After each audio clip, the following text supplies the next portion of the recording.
Hi class, today what I'm going to do is show you how to draw a cat in the style of Romero Britto.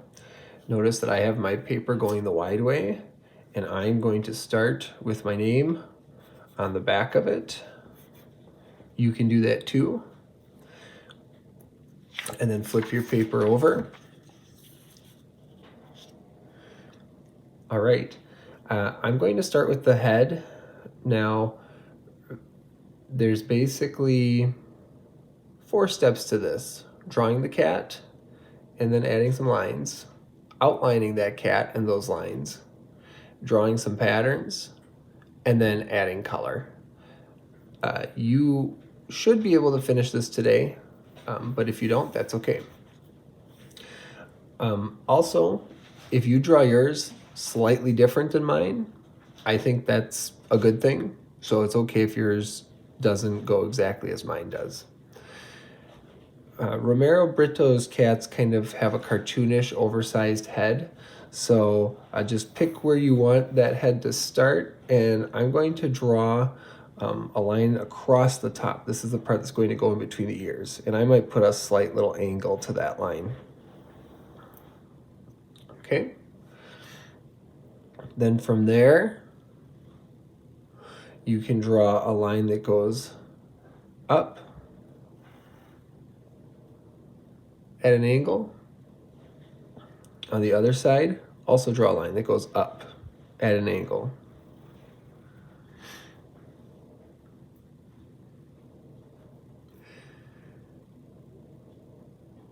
I'm going to just put a little dot where I think the chin is going to end. So here's kind of the center of the top of my head. I'm just gonna go down a little bit and put a little dot like right about here.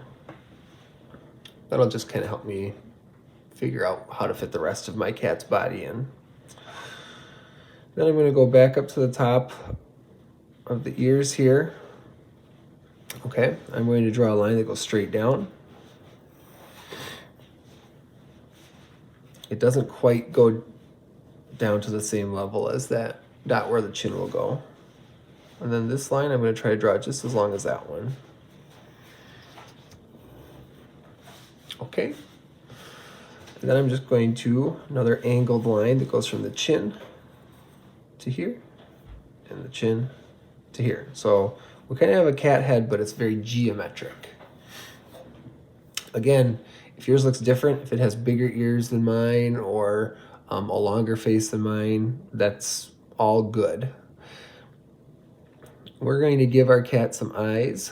You can decide if you want your cat to have open eyes or if you want your cat to have kind of closed, sleeping eyes. I'm going to give mine closed eyes like this. Could even put eyelashes on it if you want. That's an option.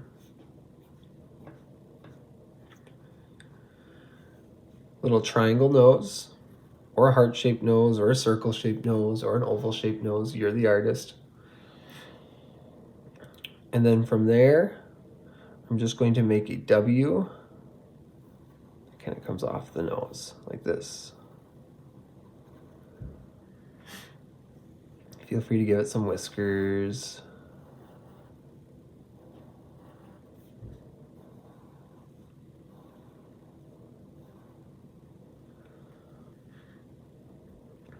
Okay. Romero Britto will sometimes draw his cats with bow ties on, so that's an option, but I'm going to do that for mine. So right underneath the chin, I'm going to put this little circle here.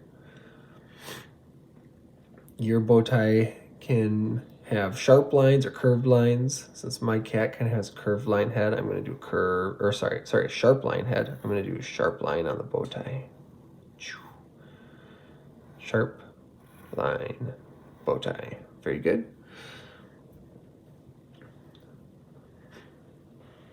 Now all that's left is to put some legs on here and maybe a tail, and then we will have ourselves a cat.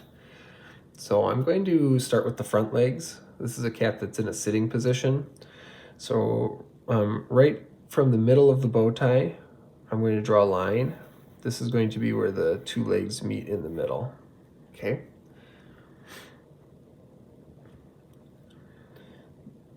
Then I'm going to go back up to the bow tie and draw a line that kind of angles in down towards the cat's ankle.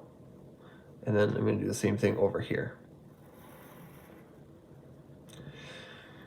And then we're just going to put little paws there.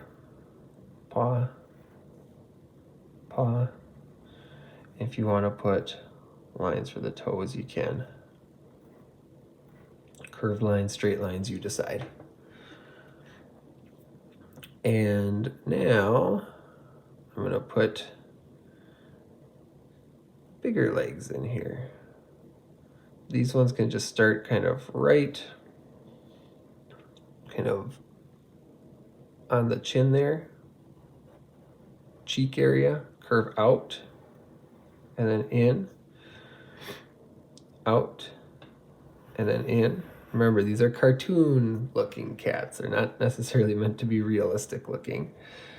And then I'm just going to put a little bump here, a little bump here. You can also give those toes if you want. And then lastly, pick a side to put a tail. I think my cat has a little more room for a tail over here, so I'm going to go like this. One curved line. Bring that curve around. And then curve it back the way it came. Okay. So now that we've drawn our cat, the next thing that we should do is we should put some lines in the background for where we'd like to draw some of our different patterns. So what I'm going to do is just kind of start anywhere on the cat's body and just try to draw a straight line. You can do this with curved lines too. But since my cat has a lot of sharp angles on it, I'm going to try to keep with that. It does have some curved angles on it too. And just off the cat's body, just 1, 2, 3.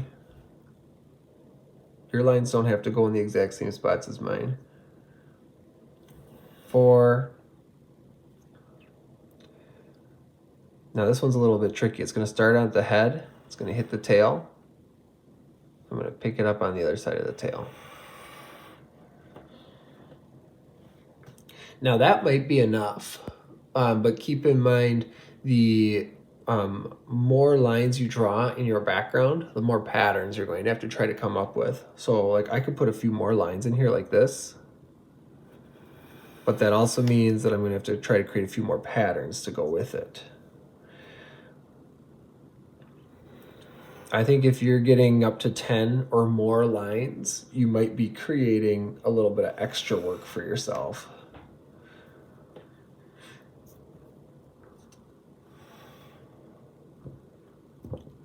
That's probably plenty. Okay, once you've drawn your cat and once you're happy with how it looks, then the next thing to do would be to Sharpie over these lines. I'm going to do that in a time lapse.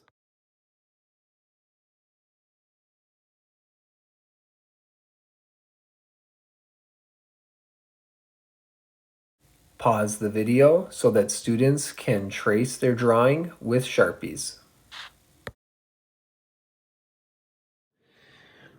Okay, after you have Sharpied yours, I think it's a good idea to just clean up your drawing by erasing any lines that you didn't trace perfectly. It'll just kind of keep the whole project looking a little bit cleaner.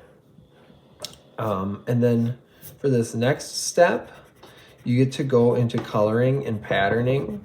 Now, I will let you decide how wild your patterns should get. And I'll let you decide how you like to do it. Some kids who like to plan are more comfortable drawing them with a pencil first and then coloring them in. I will remind you that if you don't finish these today, it's not a big deal. So I think this is the method that I would recommend because it probably just takes you an extra maybe 5 minutes to do it this way. That being said, if your patterns are pretty simple and you feel pretty confident that you can just go right in with coloring tools, like for example, if you know you're doing stripes,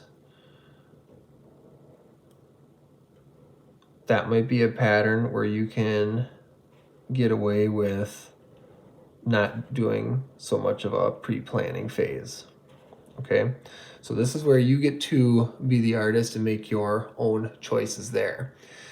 For this next portion, I'm simply going to time lapse through here so it goes a little faster.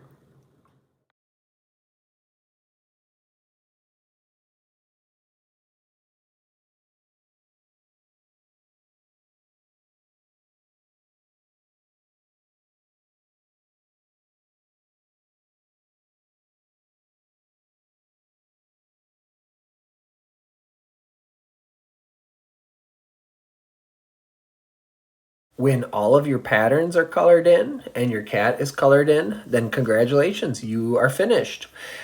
You'll notice that I left a white background on my patterns. If you prefer to color in that white space to make yours even more colorful, I definitely recommend that. I hope you had fun.